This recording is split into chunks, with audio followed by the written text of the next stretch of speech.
Anthony Albanese, thank you very much for joining us. Good evening, Leigh. We've had New South Wales Labor and the bags of cash and the grubby donations. Now we have Victorian Labor and blatant branch stacking. How far does the rot go in the Labor Party? Well, the fact is that when you see a problem, you've got to fix the problem. We fixed New South Wales. There was a very effective involvement led by Michael Lavarch, which has led to a restructuring of the branch. One of the pities here is that events like this do undermine faith in politics, which is why it's important that it be dealt with. You personally have a good track record from your 20s of campaigning against corruption and branch stacking and all that sort of stuff, so I'm not pointing the finger at you, but every time there are revelations of corruption of the political process inside the ALP, we hear the same thing. Oh, there's a review, there's a restructure, we have zero tolerance for it and so on, but it never disappears.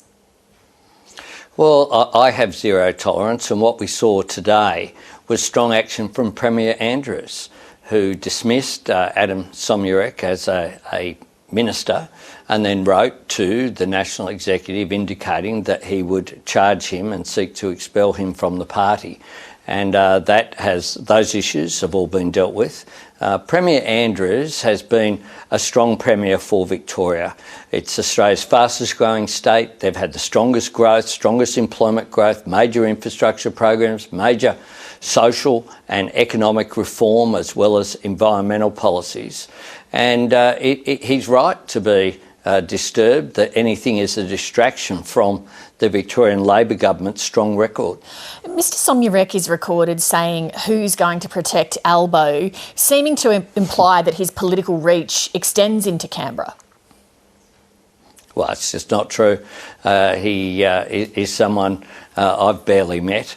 And the fact is, what's concerning here, Leigh, is that when you have branch stacking and a distortion, essentially, of outcomes, and it does need to be stamped out, because what I'm concerned about is those men and women who join the Labor Party join overwhelmingly for all the right reasons. They join because they want their kids to get a better education. They want better health care. They want a better standard of living. They want industrial rights. They want to see action on climate change. That's why people join the Labor Party. And if you have non-genuine members joining, then that's a distortion of that, which is why it needs to be stamped out. On that point about a distortion of outcomes, what impact has this behaviour had on federal politics? Do you, for example, have federal Labor MPs who don't really deserve to be there? No, we don't. But how do you know that? And one of the things I made clear this morning was that in terms of all of the members who Mr Somyurek had spoken about have my faith and confidence and are deserving of support. They've been going about their job, which is why it's a distraction. I find it extraordinary that a minister in a government isn't focusing on their ministerial portfolio. What all of my members have been focusing on is their shadow ministerial roles or their roles as local members. They've been concerned about making a difference for people.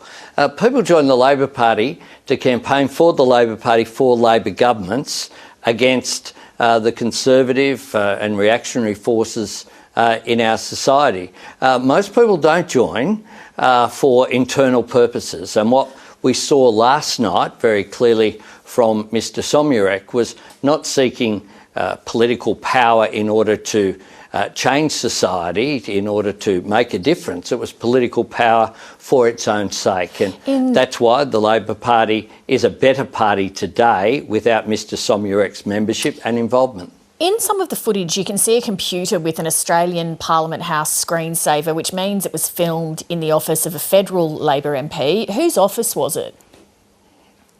Oh, look, I'm not aware of all the details of that. That's a matter for Channel 9 and 60 Minutes. But why aren't you curious about that as the leader of the Federal Labor Party if some of this was shot in a federal MP's office? Well, what I'm concerned about here, Leigh, is the outcomes. What I'm concerned about is making sure that the Labor Party is match fit.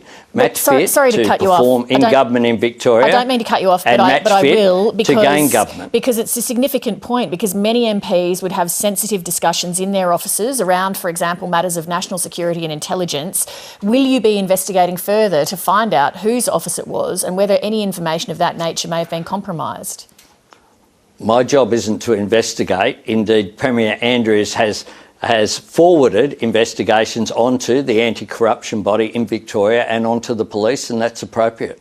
But I'm just surprised that you don't find that something that you would like to know if there are hidden cameras in the office of federal Labor MPs. Well, the police and the appropriate authorities are investigating all of these matters, Leigh. Anthony Albanese, thanks for your time this evening. Thanks very much, Leigh. Hi, I'm Leigh Sales. Thanks for watching this story. If you'd like to watch more of 730's stories, they are on the left of your screen. And tap on the button below to subscribe and get the latest from ABC News.